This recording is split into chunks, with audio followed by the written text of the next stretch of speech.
Welcome to Desegregate the Internet, Access Granted. My name is Dirk Tilts and I'll be your host. This is a tragic and hopeful moment for America and the 12 million children that are unconnected right now. We have an opportunity to change the infrastructure, to create a more just and equitable system that we all can be part of, or we can continue with the shameful redlining and tragedy that exists. Today we have Chris Lewis from Public Knowledge, a brother who's been working on these issues for over a decade, nearly 2 decades, and he's going to really help us understand how we got here and how we fix it at the end of the day.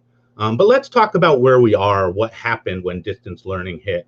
The pandemic numbers in Oakland show that roughly half of the children were unconnected or unconnected. We can talk about separate and unequal schools, but if you can't even get to school, it doesn't even matter what's happening in that classroom, the quality of that digital learning. This is the problem we had. And you can look at these maps, and the maps are important because the maps, you're going to see some similarities that I think are going to help us really understand the root of the problem when we're kind of seeing the branch of it. And when we dig in on that, we see that Oakland really has kind of the flatlands, which are those red areas that you'd see, and then the hills. The flatlands are kind of down towards the water.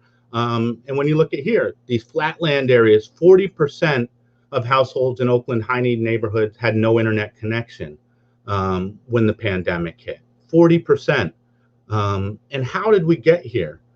When we think about these maps, you can see, same red clusters in this redlining map that you saw in those same unconnected clusters in the maps of the internet access.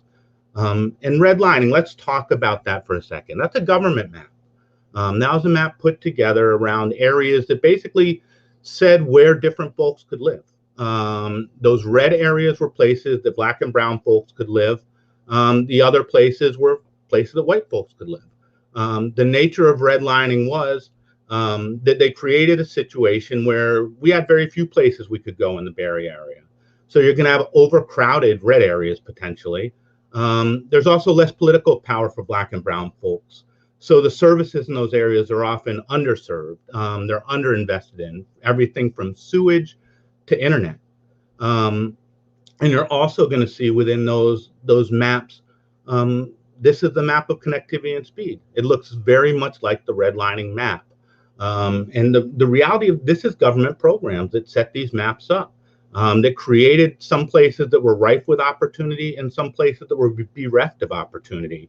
And mostly Black and brown folks were stuck in those areas bereft of opportunity, including internet connectivity. So when we really look at what's going on here, this is from history. This is a problem that we created as a society. This could be Oakland, it could be Cleveland, it could be New York City, it could be Kentucky. It could be rural California. There's some folks that are on the fast line to access who can get there in the lickety split of a minute. And there's other folks that just cannot get there at all. And in many cases, that's really about the roads that we've built for folks. We've built an interstate highway system that connected the country.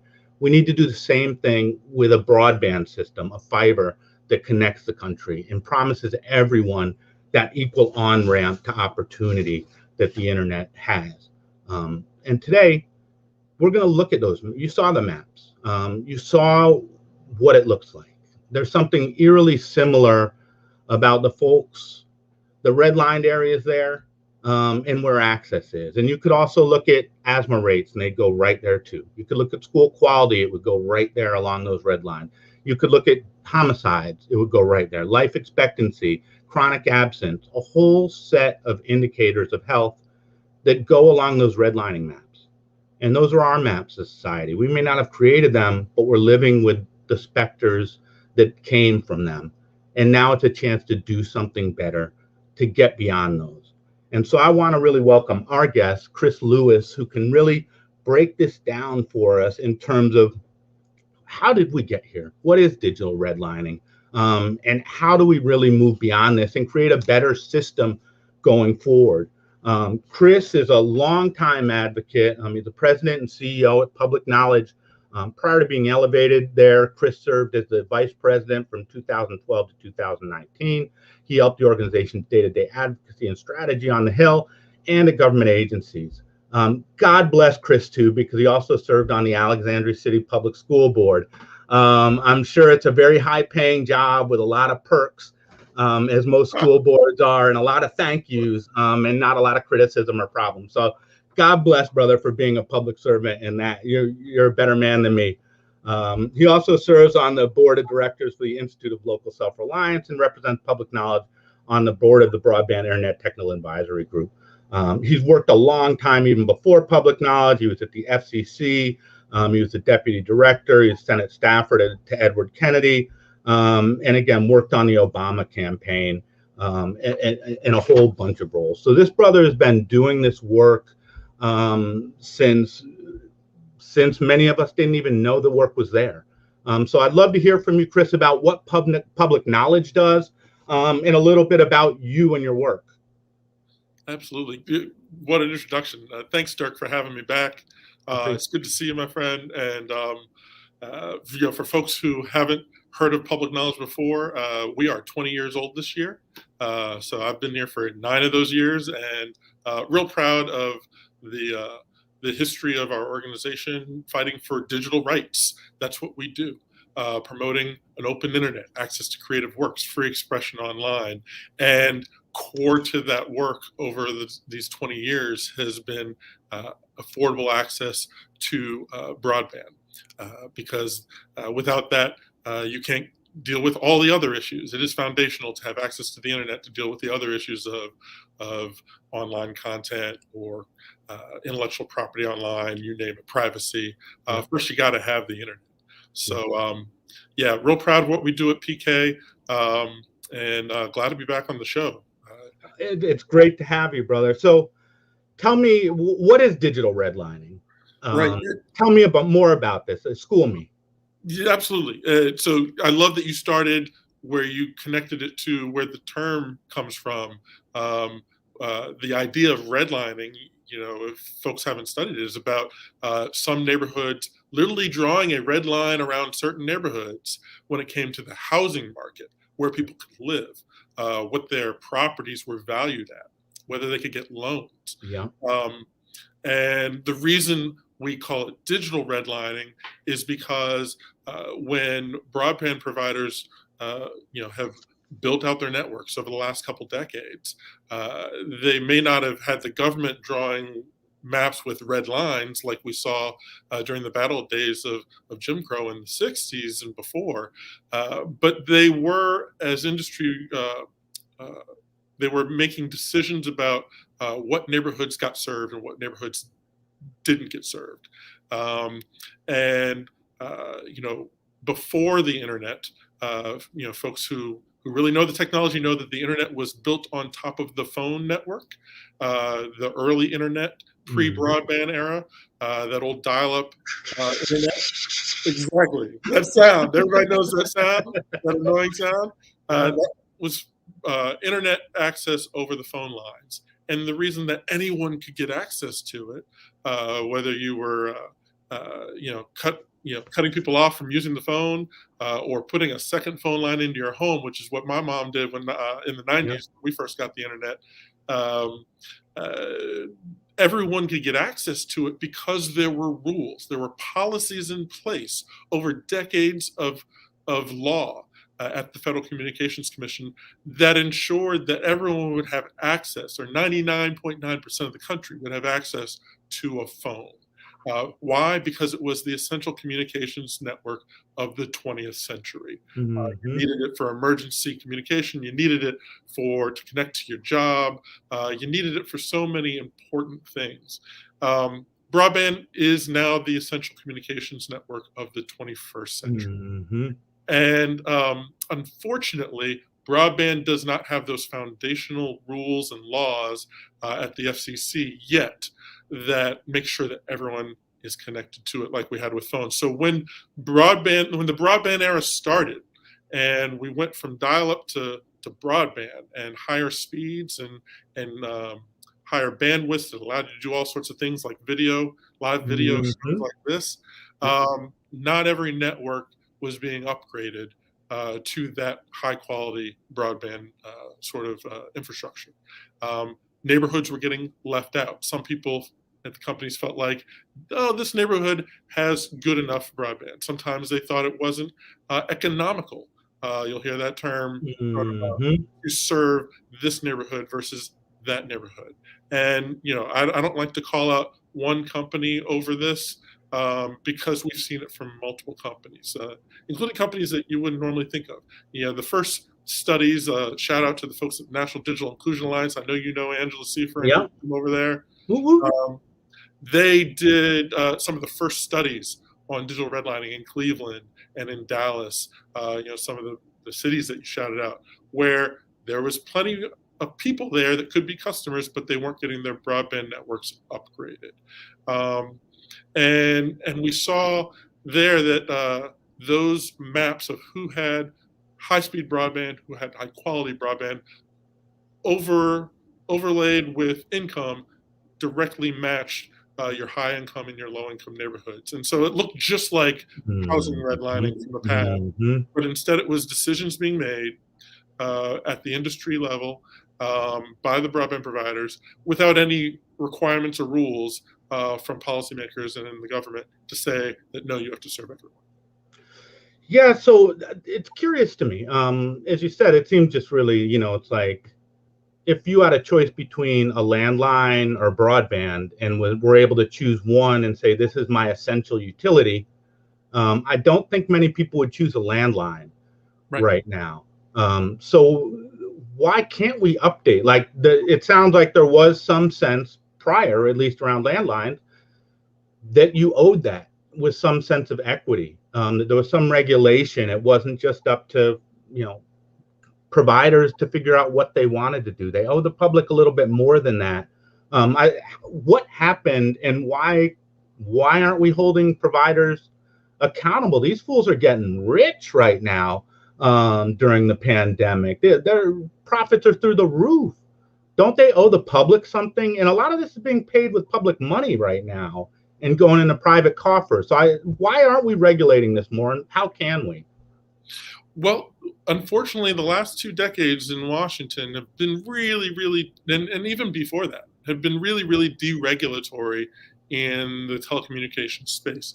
I've been in it for the last decade plus in tech policy, and here's what you hear argued from the industry in Washington, that this new technology is somehow different from the expectations that came from the phone network. I just outright reject that. When broadband is the only way in our time to connect to emergency communications, to employment, to education, and then increasingly as the technology develops to healthcare, 100%, it is essential, and we haven't been able to get policymakers to set those expectations in policy. They've not wanted the same sort of rules. You hear us always talking about Title II of the Telecommunications Act when it comes to net neutrality. But what a lot of people don't know is that net neutrality is just one benefit of having broadband classified as a Title II service, which currently is not something that was undone back in 2017. But net neutrality isn't the only benefit. Title II has a lot of public interest protections. Universal service is one of those protections. Universal service is the idea that everyone connected, and out of that principle came the Universal Service Fund, which funds connectivity to telecommunication services. But unfortunately, it is not allowed right now to fund connectivity to standalone broadband because broadband doesn't qualify as a Title II service. So they're piecing it together here in Washington. They'll provide some funding through the Universal Service Program if you're also connected to a phone line, and so broadband slips in that way. You're getting some low-income subsidies through the Universal Service Fund. You see the E-rate program also is a Universal Service Fund program that gets you to schools and libraries. But no one wants to go to the logical route of just saying, let's just do it for broadband standalone, because of all the rules that come with it, that you have to serve everyone equitably, that you need to connect the folks who are disabled, that you need to have non-discriminatory pricing practices. Hmm. And, uh, and until we have that sort of authority at the FCC, we're not going to have the sort of rules and protections that we need to deal with all the aspects of public interest protections when it comes to communications. But the most important is that everyone is connected to communications. Yeah, yeah. So we have again. There's a lot of online learning has sent there's a whole set of people that were online learning even before the pandemic, who homeschooled their kids or through virtual schools. And I think that's just increased during the pandemic. That's right. We have an advocate who does that.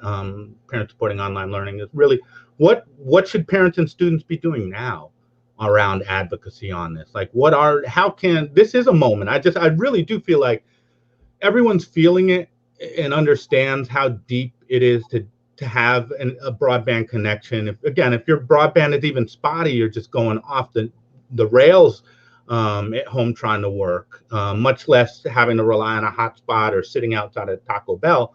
But really, like, what should folks be doing, right? How can we take this moment and turn it to hope, to change? Well, it's really important that parents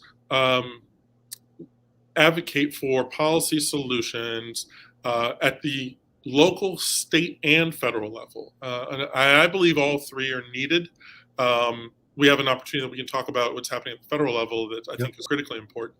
But to advocate at all those levels, to make sure that there are policies created to deal with the multiple reasons why people are not connected. If you have some neighborhoods that are connected, but folks can't afford it. This is why we need to continue to advocate for affordability programs, and hopefully, if this massive infrastructure package passes in Washington, we'll have our first dedicated program for affordability for broadband. So again, that's a federal level opportunity, but local communities and states are also stepping up to build the infrastructure that isn't getting invested in specific neighborhoods and specific communities. We just saw New York negotiate with Verizon a few months back, because Verizon and cable companies are oftentimes the broadband providers in a locality, and maybe the only option. I know in my town, Alexandria, Virginia, the only option for high-speed broadband is our cable provider, Comcast. Those local governments often set up franchising agreements. This is the agreement that allows the cable provider to serve their community. And in those agreements, you can set up rules about you will serve everyone with a certain level of quality of broadband. New York just did this because they found that certain neighborhoods in New York were getting left out. You can do this at the local level. You can work to, if they won't build it, you can work to invest to build it yourself as a municipal broadband network, or to work in partnership with the ISPs.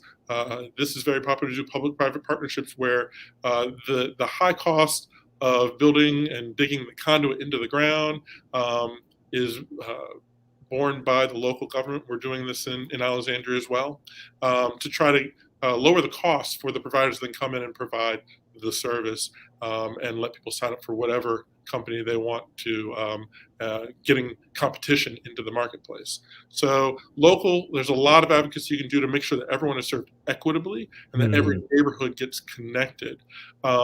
State broadband funds are being set up all around the country. Check out if your state is doing that, because you need to advocate for those policies to include equity in the funds being given out, so that everyone in a service area gets served, not this neighborhood or that neighborhood.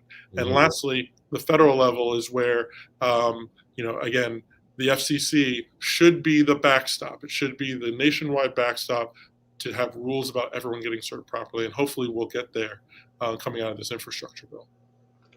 Yeah, and I'll say we passed in Oakland, we pushed to just have the district guarantee, basically the district passed a policy and guaranteed they'd hook every kid up. So it took the problem out of the hands of parents and put it in the hands of the district to figure out. So I think there are a lot of ways to do that. And there's some great stuff out there. We had, again, just someone in the comments around a nephew who's unable to get broadband. Like, there is the emergency broadband benefit program right now. So again, I know not every place has broadband. Like, my mother-in-law tried to use it and her provider wouldn't participate. But a lot of people are eligible for free or $50 to $75 broadband through the emergency broadband benefit. Yes. And only like 15% of the eligible folks are actually using that. And that should become a permanent benefit. God, hopefully, knock on wood, going forward. So I would just say folks should really be pushing that out. If you have community members that are lacking broadband, they should go to the EBB page and see if they can take advantage of that program. There's a couple, sometimes it's easy, sometimes it's hard. It depends on the providers, but it's definitely a resource. And I think that's the type of stuff we should be pushing for. I want to talk affordability in a second, Chris, but again, I think we had another interesting question about just the mapping of communities that suffer from redlining. And then again, is the new FCC broadband grants making this type of second-class service a thing of the past, which is something I've worried about. Like, I worry that we'll have like we'll have like the cheap internet, the second-class internet, and then the first-class internet going forward, which will just have the same separate and unequal thing. It's just not separate and excluded. Right. But I'd love to have your thoughts, and then let's talk affordability some. Sure. Well, so there's a lot there. That's a great question. Right now, the FCC's grant program, if we're talking the EBB program, that's about affordability. If you can't afford it, you can sign up for this program. You can qualify in a lot of different ways, whether your kids are on free and reduced lunch, whether you use the I was going to say the food stamps program, the various programs that are out there. You can qualify if you're using a program for low-income Americans. Now, the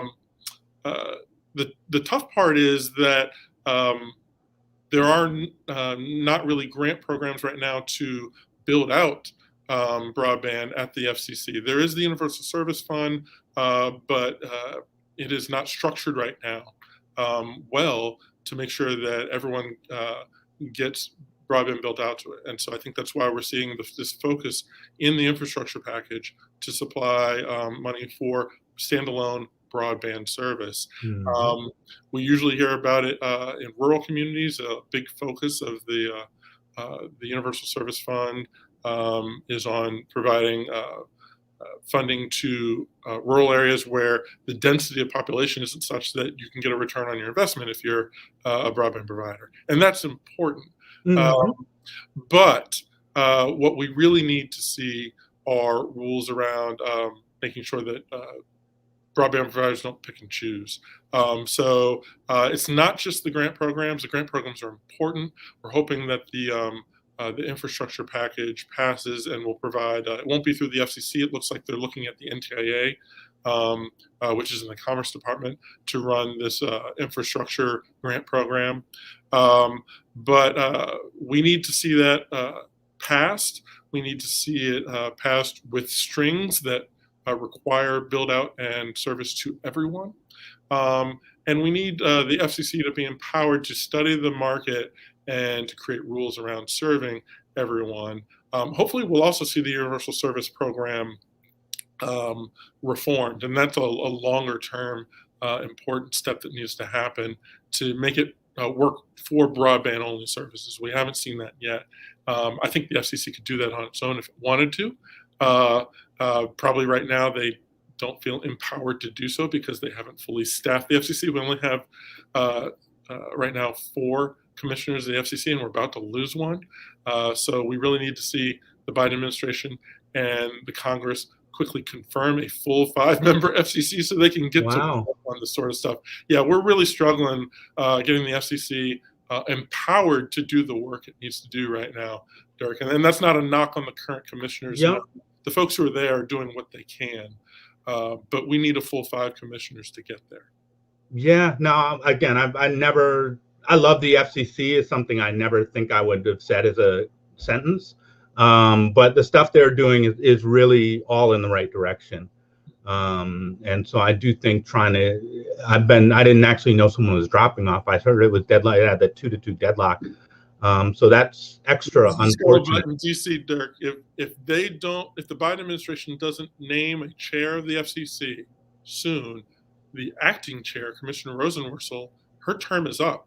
Now, she's allowed to stay on until the end of the year because that's what the law says. But if they don't name someone, she will go, and we will just have 3 commissioners, 2 Republicans and 1 Democrat. Wow. That sounds like an area of action. Again, we've seen huge changes in the way this has been under the new administration and the last administration in terms of equity. And I think that would be just such a setback from what we're seeing. So I think we want to keep updated around that. And if there's ways to just intervene, that's certainly a push that we would be supportive of. Let's talk affordability. It sounds like some of this stuff is not just a business decision. We have some data. I think it was from the EFF study just around Oakland. If they're saying you need a certain number of users every mile or whatever to make sense, Oakland has 7,000 users per square mile, and there's places with no broadband. So it seems like it's not just a business decision. Yeah, I think you're right, Dirk, and perhaps it's I think EFF. Shout out to my old friend Ernesto Falcone, who's been writing about this at EFF, doing a great job. They've done really great analysis of how yes, we believe and they believe, and they've analyzed that even in urban areas there is enough density for companies to make a return on their investment. In neighborhoods that the providers are choosing not to upgrade the networks in, and it's how you measure that return on investment. Some companies are measuring it in too short of a time frame. Putting down fiber should be a 50-year investment. They're saying, oh, we can't get a return on investment in 10 years or maybe 15 or 20 years. But the numbers show that over time, again, the most expensive part of building out broadband is the initial rollout. But over time, 30 years, 40 years, 50 years, they recoup their costs, especially in these urban areas. So there really is no excuse to make the investment, especially into fiber, because fiber is easy to upgrade over time. Once you get that fiber in, you don't have to relay it. You either run more through the conduit, which is easier to do. You don't have to dig up the ground again, or you're changing software. You're changing infrastructure just at the nodes and not laying new fiber. So fiber is getting cheaper. It's cheaper to upgrade over time. There really is no economic excuse not to serve in these urban areas. Yeah, and so the rural areas are a second question, I think, that I just like to talk about a little bit. Again, from our standpoint, it's like everybody should get connected. Everybody should have a certain standard that is a high quality standard of connection. And it will cost more to do some of that, but there's plenty of return on that investment over time. And again, I think that the Fed should invest in, again, it's an investment, and it's an investment in the people of America, ultimately. I'd love to hear a little bit about kind of the rural issues. Again, from EFF, we have a slide that maybe Josh can pull up, just looking at some of the more rural communities in California. In Riverside, like 20,000 families completely lack access to broadband. And in some of the farthest out counties, there's not a single family that has access to broadband. Right. And so, how do we fix? Let's talk a little bit about that. How do we fix that? The rural broadband issue is really where there is a true large expense, because like I said, costs a lot to roll out and dig up the ground and to get that fiber in the ground. Sure, in some areas they're going to find different ways and different technologies to serve those rural areas. So, some folks might choose in a community, or a provider might choose not to dig in the ground, but they may do fiber over towers. Hmm. That's fine. It may be less reliable, and so you want to think about your reliability in the network if there's weather or natural disasters. But it is a cheaper way to do it. You also may get there with newer technologies, as we see what we call fixed mobile. The same network that your mobile phone works on, you can hook it up to your house and have your entire house wired through that fixed box on your house, and then you wire your house from there. Hmm. There's a lot of ways to get there. There's a lot of small rural providers that are doing work, companies that you've never heard of, but they have chosen to build out in their local community. Sometimes they're put together through local co-ops. So the local co-op power company can work in coalition with a local community or a local broadband provider and build out high-speed quality broadband. So we're seeing the work done. They just need the investment. I think these subsidies are huge to help rural communities get hooked up, because it is more expensive with that return on investment that we talked about in urban areas. You're probably not going to see it in 30 years. You're probably not going to see it in 40 years. Hmm. So to balance out the cost with subsidies makes total sense in those rural communities, and it should be viewed as an economic development project, really, because the long-term benefits aren't just the basic communications, but it's also what that can mean for jobs in those communities.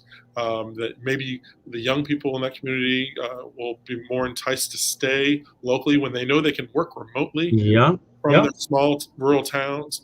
The access to education opportunities and healthcare opportunities through telemedicine are enormous. So we really need to make this investment, yes, in our economics of our small rural communities, but also in the public interest of having everyone connected, and what the public can then do with that connectivity in rural communities is really phenomenal. So it's expensive. This is why you're hearing, uh, uh, price tags of hundreds of billions of dollars, trillions of dollars in infrastructure, and a big chunk of that money going to broadband, because it will cost a lot of money. I think, well, I don't mind if companies in urban areas get incentives or subsidies. Uh, I think really you can fix a lot of the problems if you just set rules on them that they serve everyone in those urban, Hmm. because they'll get their return on investment eventually. But those rural areas, they need those subsidies. And then let's not forget the ongoing subsidies for low-income folks, because Hmm. low-income folks, they live everywhere, rural, urban, Yeah. suburban, you Yeah. name it. Yeah. And we, again, in Oakland, we had half families, even before the pandemic, were missing basic bills because they just couldn't afford their the basics of living in Oakland. So this should not be something we're making people choose between healthcare and, internet. And I just think about the cost to not.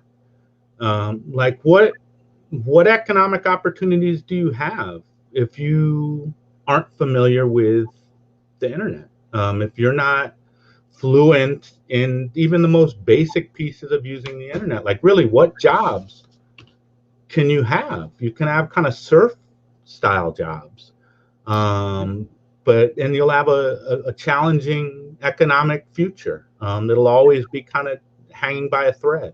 Yeah, don't Um, forget the independence that it brings to business people. yeah. Um, you know, I talked about being able to work a tech job from a small town, but even folks, I love the stories of folks who are using broadband connectivity when they have it in rural areas to open up their opportunity to sell to a global marketplace. Yeah. Um, uh, you know, uh, s- uh, you know, farms are using it to be more efficient in how they use water, or how they rotate uh, their uh, their their fertilizer or their crops.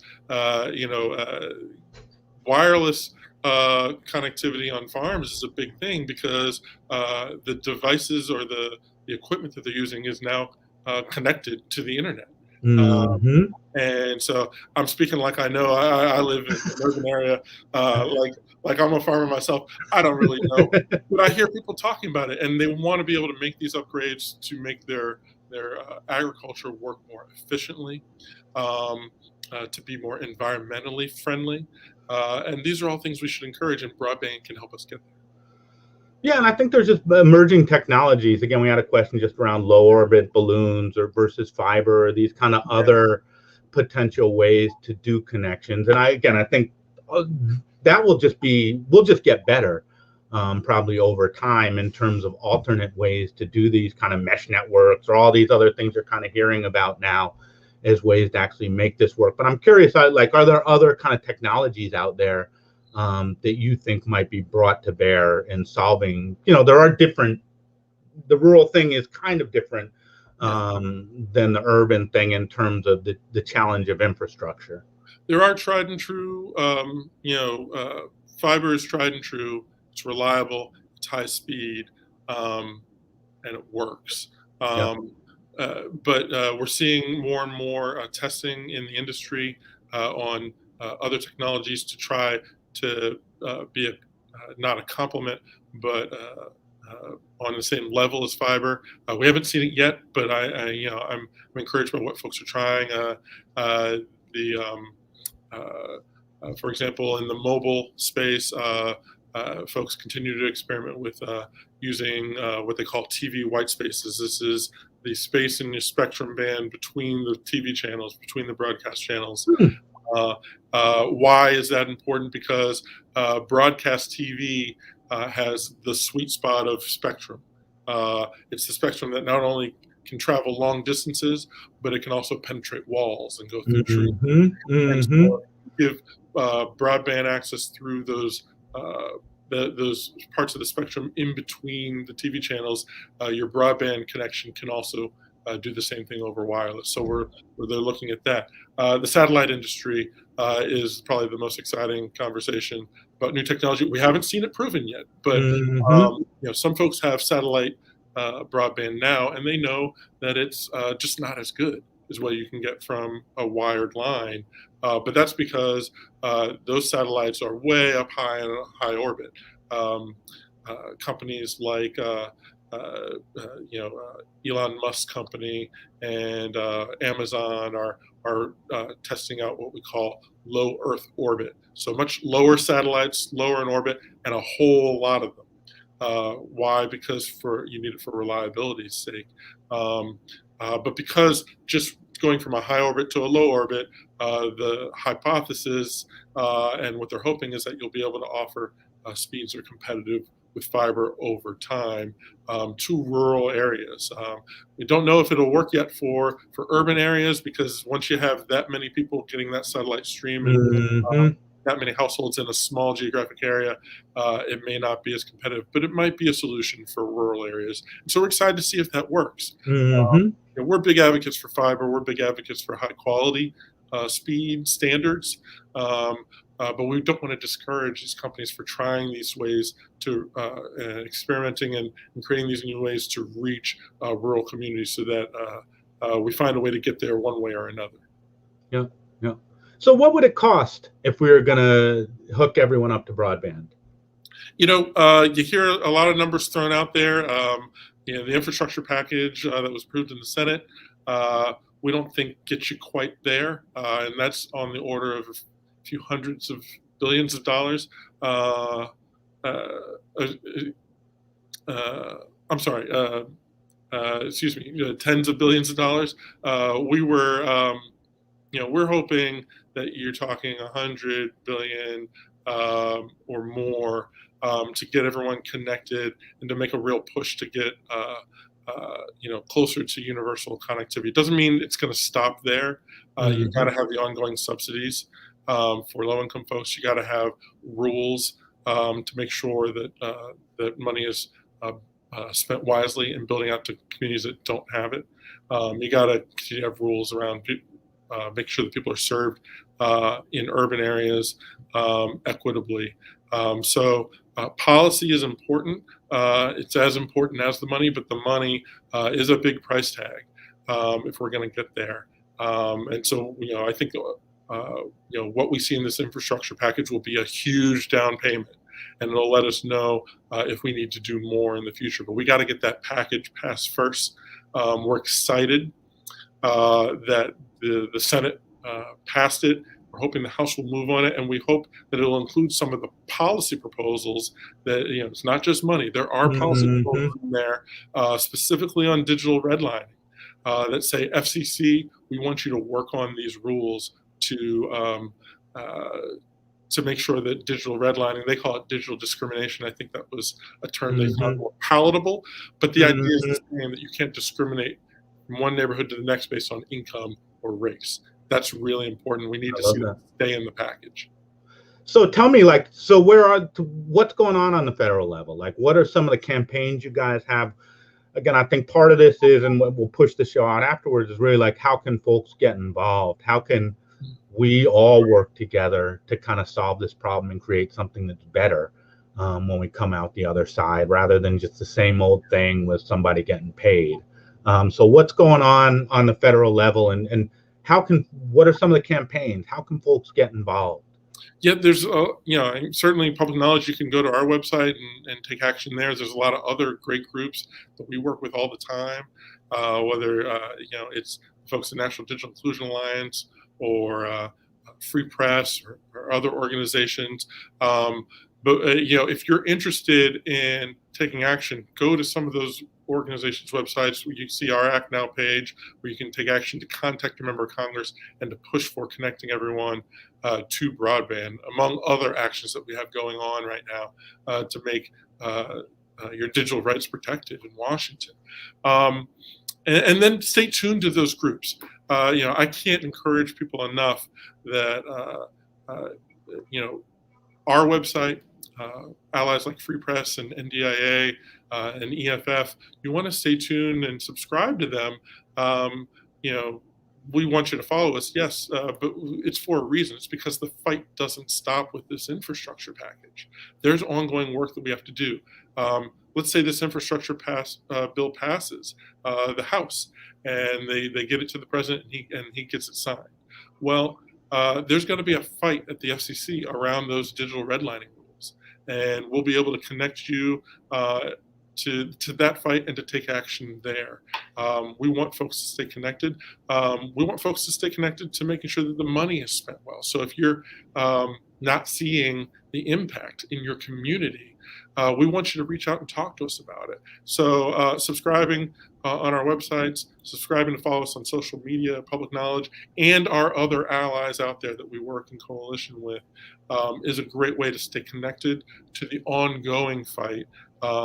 And who knows, maybe we can come and work with some of our partners to come and talk in your community about what's happening there and get some great stories lifted up to policymakers about whether this infrastructure bill did what it needed to do or whether there's more to be done. I'm going to bet there's going to be more to be done after we pass this, because I don't think there's enough money in the package, and I don't think they give enough authority to the FCC as an agency to protect consumers across the broad range of public interest values that need to be protected for basic communications. Affordability, access for everyone, disability rights, you name it. Digital redlining is one we talk about. These are things that need to be studied and monitored by an agency with authority to do it.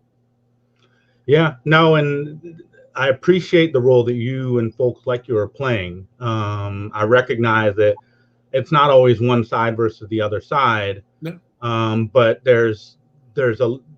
I'm sure there's an army of folks up there lobbying Congress on behalf of the ISPs, an army of folks up there trying to get the rules written in a way that's beneficial to them, that doesn't put as many rules or restrictions on their behavior. So yeah, there needs to be. There are hundreds of lobbyists for the broadband industry in Washington. Yeah. The public interest committee, there's a handful of us. Yeah. So always outnumbered, always outgunned. Mhm. But I think we're on the right side, and there's an army of the public that just doesn't have their voice carried as much necessarily. Yeah. So I do think that's part of what we're trying to do here is like the public's voice has to play here. And I want to emphasize to everyone, like Chris did, you got to watch what's happening locally. Again, I'm not. This is not my necessarily my area, but it's become my area because it's just what we needed to do right now. And I see what happens in Oakland. I see money come in and it goes to all the hot spots and not to fiber. Right. And that's a nice band-aid to start, but it's not going to heal the wound. And so locally, we need to be pushing to make sure that they have a long-term plan that's longer than even the mayor's tenure or anyone who's going to be out of office by the time and already claiming victory over these things. We need to hold them accountable to what they said. Yeah. And we're the only ones that can. And so I do think it's really up to folks out in the community to be organizing, to be paying attention, and to be representing these families that are too damn busy to be here looking at policies and understanding like what's happening with fiber in East Oakland or these types of things. Like we need to support that. And NDIA and Chris and these folks in public knowledge, like if you get involved with them, you'll see that they really have a powerful community that works on these issues and shares knowledge and is super welcoming. So I would say if you are looking at these stuff, and even like the parents, online parents, y'all should get involved here and start signing up for some of these things. And we can make a difference in all this. We've already made a difference in a lot of these pieces with our petitions and pushing on folks. So this is our chance to build this thing back better than it was, better, stronger, faster. It's more than $6 million, but it's like the $6 million man promo from when I was a kid. We can do this better, and we really can. But it's up to us. It won't happen if it's just the lobbyists. It's a battle of the lobbyists in Washington because we are outnumbered and outgunned there. So what's next, Chris? Like what if we look down the road a little while? Like what else should we be looking for or thinking about? And how do we ultimately just desegregate the internet? Well, the internet should be for everyone. And so, I always, you and I have talked before about the 4 reasons why people aren't connected, right? Either they don't have the infrastructure, they can't afford it for the service, their neighborhood is being overlooked through digital redlining, or they don't have the digital literacy skills Mm-hmm. to take advantage of and really utilize the technology in the way it can just transform your community or your life. So we're going to have to watch what happens with these current infrastructure packages, and then really take an assessment. I think they're going to pass something. I'm hopeful. You know why I think they're going to pass something is because this just transcended, the Democrat, Republican, red, blue divide. Every community is impacted, and that's why you see them trying to do something. Yep. Beyond this bill, we've got to then take stock of what that bill does, where the money goes, what policies get implemented, and what we still need to do to tackle those 4 ways that people are not connected. That's how we get everyone connected. So if we didn't have enough money, okay, let's assess it and come back. And we want to hear from folks again. If you're not seeing and it takes time, but if you're not seeing, a year after the bill passes, the plans being made to build out. We want to hear from folks if you're not figuring out how to sign up for what is now the EBB, but if this bill passes, it could be the Affordable Connectivity Program, Mm-hmm. a permanent program, and then we want to see it continue to get funded over time. And tell me a little bit about that. So that would be a permanent program that would subsidize people on getting broadband, right? Right. So we said EBB, Yep. the EBB benefit. You can check it out. Please check it out if you think you qualify at the FCC's website and learn more about it. But that is a temporary program. First time we've ever had a program for just broadband subsidies for low-income people. This infrastructure package invests and extends that program. and sets it up to be transitioned from the emergency broadband benefit. Why was it emergency? Well, it was because of the pandemic. Yeah. But sets up the affordable connectivity program, which is meant to be a longer-term commitment.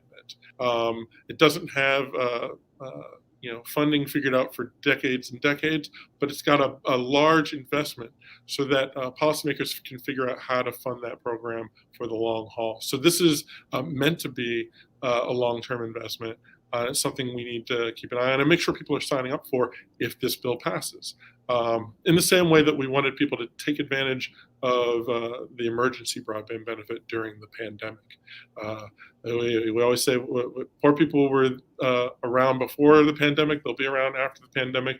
We need them to have access to essential communications. So it's a great opportunity with this bill. But this is why public interest groups are around. This is why the FCC should be empowered. We want to monitor whether that is being done effectively and efficiently. Yeah.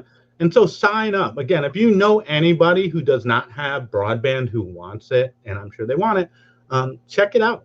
Just go to the site, see if you can sign up. I think there is a piece. The more people that sign up, the harder it's going to be to yank this from people eventually. If there's millions of people across the country, everywhere, red, blue, coastal, in between, it's just going to be hard to take it away. So the more folks we get signed up, the better chance we have of really making this a permanent program and keeping pressure on folks to keep it going. You talked about kind of the 4 legs of digital inclusion. The one that I hear the least about is kind of the technicals, is like the tech support and really skill development for people. Yeah. Again, you can hand me a hotspot and I might not be able to hook it up right now.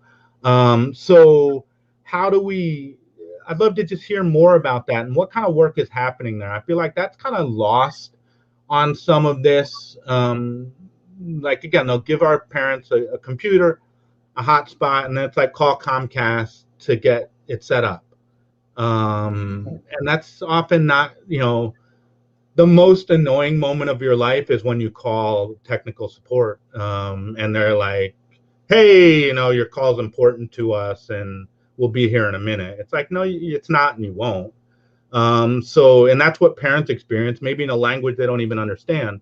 So how do we get that part beyond just the hardware, the connectivity? How do we actually make this work for folks? And what are some examples of effective programs y'all see out there?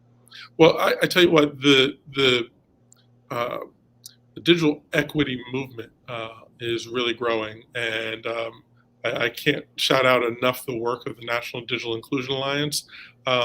They have affiliates around the country in almost every state. And if you don't have an organization, hopefully they're an affiliate of NDIA, but if you don't have an organization in your community working on digital literacy and digital equity, then you should talk with your local community leaders about it. The movement is growing, and you're seeing more and more local communities creating what we call digital equity plans. You can check out on NDIA's website, and I cite them because they're really the leaders in this field, but I really endorse what they've been doing. They have toolkits on how do you create a digital equity plan in your community so that your mayor, city councilor, or county commissioner can help develop that.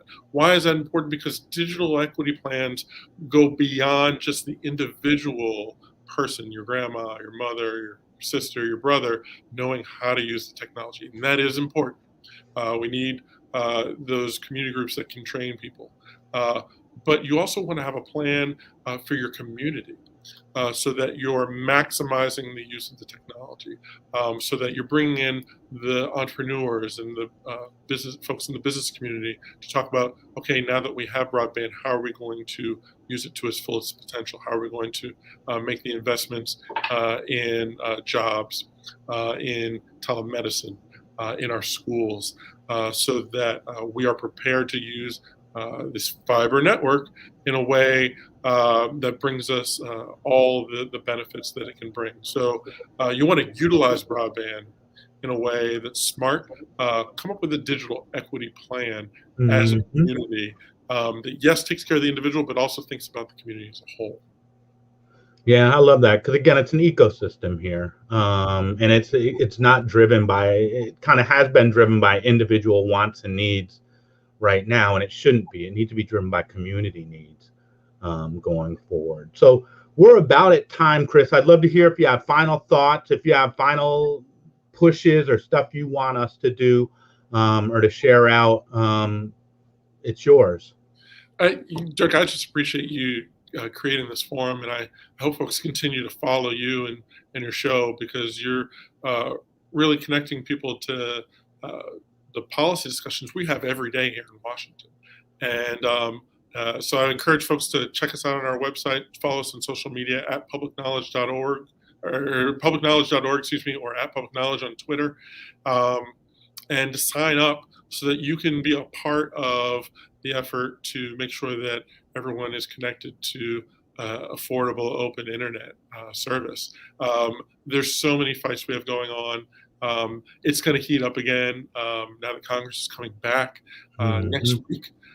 We need the House to act. If you want to keep track and tabs on what's happening in Congress, sign up to follow us on our website at Public Knowledge. And please contact your member of Congress and say that this infrastructure package needs to pass and that it's important to your community. And then let's stay in touch. I hope we hear from folks who want to be a part of this growing network of organizations in Washington and around the country that is growing the movement for digital rights and needs to continue to grow if we're going to get all the way there. And making sure that everyone is connected and everyone is connected to high quality broadband. So the challenge is different for everybody, but the values, the expectations that people have, that everyone is connected to a high quality broadband, I think is the same for all of us. And so we want to band together. I love that, Chris. Again, like Du Bois said, the problem of the 20th century was the color line. The 21st century is the access line, and it mirrors the color line pretty closely, but it's something that we can absolutely do. Like this stuff, this is laying cables. This is just a matter of will and investment, ultimately. And I think, like you said, holding ourselves to a certain set of standards around how we do the work that's equity-based. But we can absolutely do this. And we're at a moment of historic investment. And I can see it going two ways right now. It could be a continuing tragedy where we Band-Aid over it and a bunch of ISPs get rich. Or it could be a situation where we actually re-engineer our infrastructure and we over-invest in those places that we under-invested in historically. And we give everybody that equal on-ramp to kind of the future. So we have this opportunity in front of us right now, and I appreciate you for being here and being here for 20 years and doing this work and being out in front on it. But anything we can do to help on this, we're down because we can absolutely fix this, and it's just a matter of us working hard and being smart and doing that. So thank you, Chris. Appreciate you, brother. Yeah. Everybody should sign up for their stuff. Get involved in this fight. This is a fight that matters every day for kids, every single day. It matters for kids in your community and elders and all kinds of folks who often can't fight the way you can fight for them. So be a part of this fight, and we can win this together. We may be outnumbered and outgunned, but we're not outmanned and outwomaned. So we can do this right now. So be a part of it. And thank you, Chris. Appreciate you, brother. Good to see you, Dirk. Yeah.